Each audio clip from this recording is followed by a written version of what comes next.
Dans le cadre des relations de coopération entre le Tchad et l'Union européenne, le ministre des Affaires étrangères, de l'intégration africaine et de la coopération internationale, Ibrahim Hissène Taha, a accordé ce matin une audience au représentant spécial de l'Union européenne pour le Sahel, Angel Lozada Fernandez.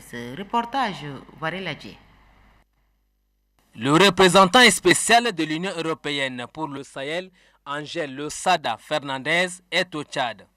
Ce mardi 30 mai 2017, accompagné de l'ambassadeur chef de la délégation de l'Union européenne au Tchad, Madame Denisa Elena Ionette, il a été reçu par le ministre des Affaires étrangères, de l'intégration africaine et de la coopération internationale, Ibrahim Hissène Taha. La rencontre entre le chef de la diplomatie tchadienne et le représentant spécial de l'Union européenne pour le Sahel s'est focalisée sur le renforcement de l'Union européenne pour le G5 Sahel. Nous avons abordé plusieurs sujets. En premier lieu, l'appui que l'Union européenne fait en partenaire stratégique comme le Tchad, aussi bien du point de vue de la sécurité et du développement. C'était également une prise de contact avant la réunion de la haute représentante de l'Union européenne, Mme Mogherini, qui va avoir lieu à Bamako dans une semaine avec les 5 ministres du G5 Sahel.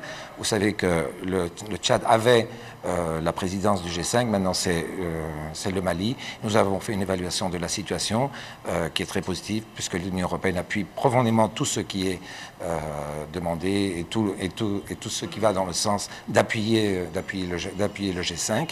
Nous sommes également dans un moment très important avant cette réunion pour essayer de travailler ensemble dans les 2 grands secteurs, c'est-à-dire la sécurité et le développement, et surtout un élément fondamental, c'est la fameuse force conjointe du G5 que l'Union européenne appuie politiquement, bien sûr, très fortement, et également avec nos moyens. L'Union européenne coopère mutuellement avec le Tchad dans divers domaines.